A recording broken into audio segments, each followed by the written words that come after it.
الحمد لله وكفى وسلام على عباده الذين اصطفى أما بعد فأعوذ بالله من الشيطان الرجيم بسم الله الرحمن الرحيم إياك نعبد وإياك نستعين اهدنا الصراط المستقيم صراط الذين أنعمت عليهم غير المغضوب عليهم ولا الضالين آمين۔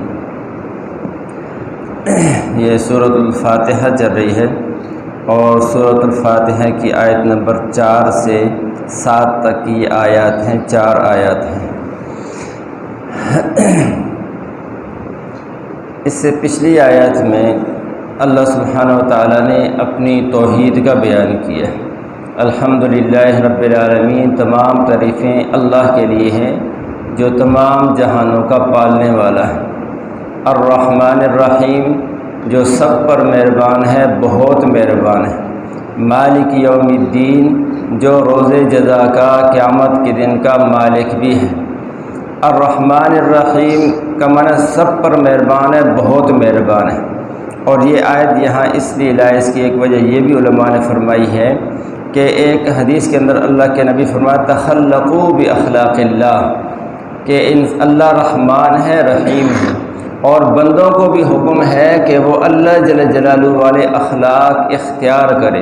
یعنی جیسے اللہ رحمان و رحیم ہے تو بندوں کو بھی حکم ہے کہ وہ بھی دوسروں کے لیے رحمت بنے، دوسروں پر رحم کرے۔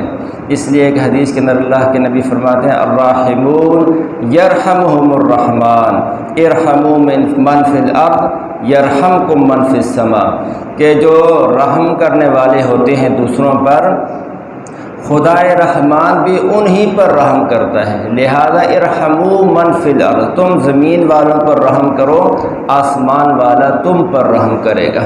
تو اس لیے ہمیں بھی اپنے اندر رحمت کی صفت پیدا کرنی چاہیے۔ آج کی جو آیت ہے، پہلی آیت میں اللہ فرماتے ہیں ایاک نعبد و ایاک نستعین، اے اللہ ہم تیری ہی عبادت کرتے ہیں اور تجھ ہی سے مدد مانگتے ہیں، یعنی تیرے علاوہ کسی اور کی عبادت بھی نہیں کرتے اور تیرے علاوہ کسی اور سے ہم مدد بھی نہیں مانگتے۔ اور گویا کہ یہ جو آیت ہے یہ سورہ فاتحہ کا مرکز ہے۔ 3 آیتیں اس سے پہلے ہیں اور 3 آیتیں اس سے بعد ہیں، تو یہ آیت سورہ فاتحہ کا بالکل درمیان ہے اور اس کا مرکز ہے۔ جس طرح میں نے عرض کیا تھا کہ پورے قرآن کا خلاصہ اور مرکز یہ اور متن سورہ فاتحہ ہے۔ سورہ فاتحہ کا خلاصہ اور مرکز اور متن یہ آیت ہے ایاک نعبد و ایاک نستعین۔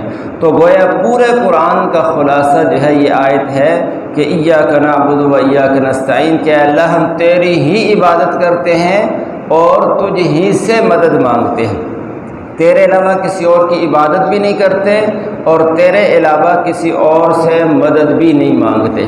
تو اور دوسری جگہ اللہ تعالیٰ فرماتے ہیں وما خلقت الجن والانس الا لیعبدون، کہ ہم نے جنوں اور انسانوں کو صرف اور صرف اپنی بندگی کے لیے پیدا کیا ہے۔ تو جو انسان کی دنیا میں آنے کا مقصد ہے وہ اللہ کی بندگی ہے، اور اسی بندگی کا اس آیت میں بیان ہے کہ اے اللہ ہم تیری ہی بندگی کرتے ہیں اور تجھ سے مدد مانگتے ہیں۔ ایاک نعبد میں یہ نعبد کا جو لفظ ہے یہ عبادت سے بنا ہے، عابد سے بنا ہے، اور عابد کہتے ہیں غلام کو۔ آج کل تو غلام نہیں ہے، پہلے زمانے میں غلام ہوتے تھے، اور غلام کا کام کیا ہوتا تھا کہ جو اپنے آقا نے حکم دے دیا ہے اس کو پورا کرنا ہے، اس کے خلاف بالکل نہیں کرنا۔ اگر آقا حکم دے کہ فلاں جگہ جا کے فلاں شہر پر تو حکمران ہے، اس کا گورنر ہے، تو اس سے جا کے گورنری کرنی ہے۔ اور اگر آقا حکم دے دے کہ تو نے فلاں جگہ شہر میں فلاں گلی کے اندر جھاڑو دینا ہے جا کے، تو اس غلام کی مجال نہیں تھی کہ انکار کرے، اس کا کام تھا کہ جھاڑو دے۔ تو پوری طرح سے بندگی وہ اپنے آقا کی کرتا تھا۔ یہی مفہوم اس آیت کا ہے کہ اے اللہ ہم تیری ہی بندگی کرتے ہیں۔ اور عبادت کا مطلب یہ بھی ہے کہ کسی دوسری ہستی کو بہت بڑا سمجھتے ہوئے، اس کی عظمت، اس کی کبریائی، اس کی بڑائی کو سامنے رکھتے ہوئے اپنی انتہائی عاجزی، اپنی بے بسی، اپنی مسکنت اور اپنی کمزوری کا اظہار دوسرے کے سامنے کرنا، یہ عبادت ہے۔ تو اس معنی میں یہ عبادت صرف اللہ تعالیٰ کی ذات کی ہو سکتی ہے۔ اور عبادت کا اگر ہم اردو میں ترجمہ کریں تو ایک معنی ہوتا ہے اس کا پوجا کرنا، اور پوجا بھی ایک خاص جو عبادت کے جو ذرائع ہیں یعنی ایک طریقے ہیں ان کو پوجا کہا جاتا ہے۔ تو عبادت کے یعنی جتنے طریقے ہیں وہ بھی خالص اللہ تعالیٰ کے لیے ہیں، اور اطاعت بھی صرف اللہ تعالیٰ کی ذات کے لیے ہے۔ عبادت کے جو طریقے ہیں وہ رکوع ہے، سجدہ ہے، قیام ہاتھ باندھ کے کھڑے ہونا ہے، اور اتحیات میں بیٹھنا ہے، نظر ہے، نیاز ہے، یہ سارے کے سارے طریقے صرف اللہ تعالیٰ کی ذات کے ساتھ خاص ہیں۔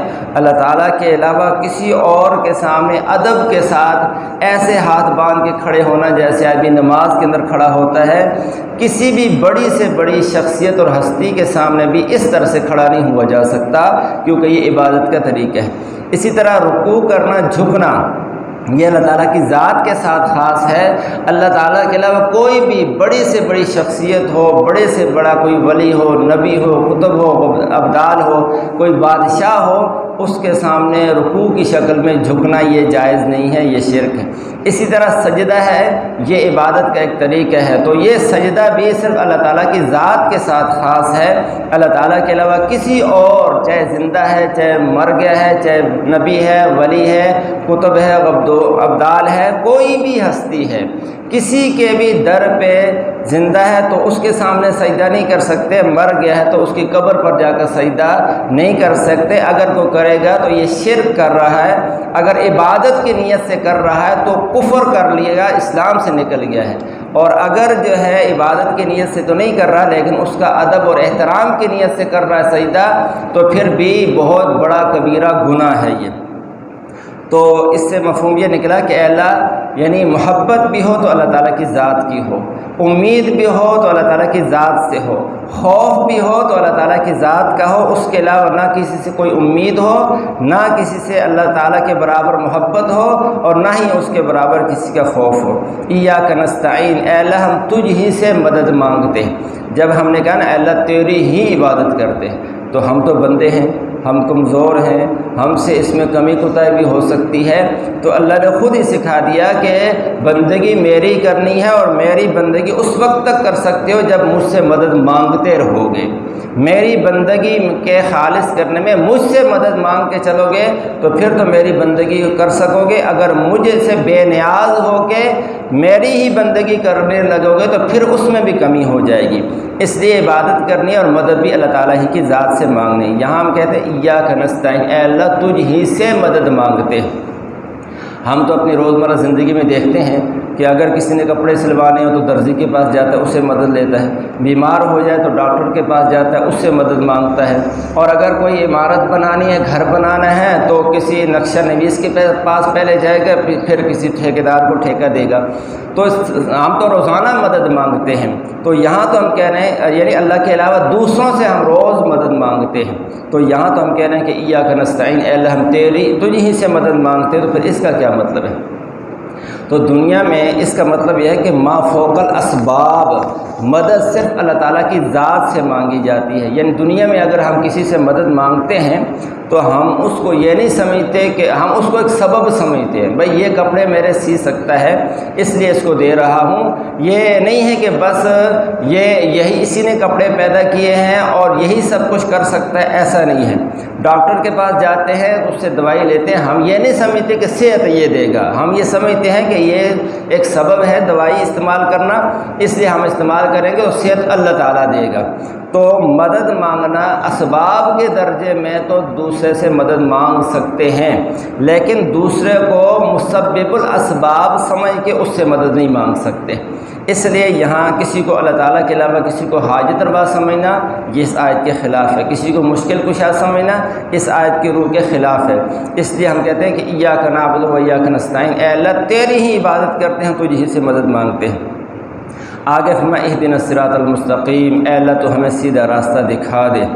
اہدنا اے اللہ دکھا ہمیں الصراط المستقیم، سیدھا راستہ۔ سیدھا راستہ کون سا ہے؟ صراط الذین انعمت علیہم، راستہ ان لوگوں کا دکھا جن پر آپ نے انعام کیا ہے، ان کا راستہ سیدھا ہے، لہذا ہمیں اس راستے پر چلا دے۔ اب وہ کون لوگ ہیں جن پر اللہ تعالیٰ نے انعام کیا ہے؟ اس کو اللہ تعالیٰ نے دوسری جگہ دوسری آیت میں بیان فرمایا ہے، الذین انعم اللہ علیہم من النبیین والصدیقین والشہداء والصالحین۔ یہ چار طبقے اللہ نے ذکر کیے ہیں جن پر اللہ نے انعام کیا، انبیاء، شہداء، صدیقین اور صالحین، یہ چار لوگ۔ تو ہم جو کہتے ہیں کہ اللہ ہمیں سیدھا راستہ دکھا دے اور راستہ ان لوگوں کا دکھا جن پر آپ نے انعام کیا، تو ہم یہ مانگ رہے ہیں کہ اللہ ہمیں نبیوں کا راستہ دکھا، شہداء کا راستہ دکھا، صدیقین کا راستہ دکھا، نیک لوگوں کا راستہ دکھا اور نیک لوگوں کے راستے پر ہمیں چلا دے۔ تو آگے غیر المغضوب علیہم ولا الضالین، اور راستہ ان لوگوں کا نہ دکھانا، ان لوگوں کے راستے پر نہ چلا جن پر آپ کا غضب ہوا، مغضوبی علیہم، جن پر آپ کا غضب ہوا، اور نہ ان لوگوں کا راستہ جو گمراہ ہو گئے۔ تو یعنی پہلے ہمیں اللہ نے یہ مانگنا سکھایا کہ اللہ تعالیٰ سے سیدھا راستہ مانگو، پھر اس کا مثبت پہلو بھی بتا دیا کہ سیدھا راستہ ہے کون سا، اور اس میں بھی اللہ تعالیٰ نے شخصیتیں بتائی ہیں، انبیاء بتائے ہیں، صدیقین، شہداء اور صالحین۔ اور پھر جو اس کا منفی پہلو ہے کہ کون سا راستہ سیدھا نہیں ہے، کون سا راستہ غلط ہے، اس پر آپ نے نہیں چلانا، اس کے بارے فرما دے کہ وہ لوگ جن پر آپ کا غضب ہوا اور جو لوگ گمراہ ہو گئے ان کے راستے پر آپ نے ہمیں نہیں چلانا۔ اب یہ گمراہ کون، غضب کن پر ہوا، مغضوبی علیہم سے کون لوگ مراد ہیں؟ اس سے مراد یہودی ہیں۔ تو وہ ہم نماز میں روزانہ مانگتے ہیں کہ اللہ ہمیں یہودیوں کے راستے پر نہ چلانا، اور ضالین سے مراد وہ لوگ ہیں عیسائی ہیں۔ تو ہم نماز میں روزانہ یہ مانگتے ہیں کہ اللہ ہمیں عیسائیوں کے راستے پر بھی نہ چلانا۔ یہودیوں کو مغضوبی علیہم کیوں کہا؟ اس لیے کہ وہ سب کچھ جانتے تھے، حضور علیہ السلام کو، اللہ کے پیغمبر کو ایسے ہی جانتے تھے جیسے آدمی اپنے بیٹے کو جانتا ہے یہ میرا بیٹا ہے۔ آگے چل کے آئے گا سورہ بقرہ کے اندر ہی کہ وہ حضور صلی اللہ علیہ وسلم کو ایسے ہی اللہ کا نبی سمجھتے تھے، اپنی کتابوں کی وجہ سے جانتے تھے کہ یہ اللہ کے نبی ہیں، جیسے آدمی اپنے بیٹے کو جانتا ہے کہ یہ میرا بیٹا ہے۔ لیکن اس کے باوجود بھی، علم کے باوجود بھی، اپنی کتابوں میں حضور علیہ السلام کی ساری نشانیاں دیکھنے کے باوجود بھی صرف اپنی ضد کی وجہ سے انہوں نے حضور علیہ السلام کو پیغمبر نہیں مانا، اس وجہ سے وہ گمراہ ہوئے اور وہ اللہ تعالیٰ کے غضب کے مستحق ہوئے، اللہ تعالیٰ کی ان پر ناراضگی ہوئی۔ تو جاننے کے باوجود گمراہی کا راستہ اختیار کرنا یہ اللہ کے غضب کو دعوت دیتا ہے۔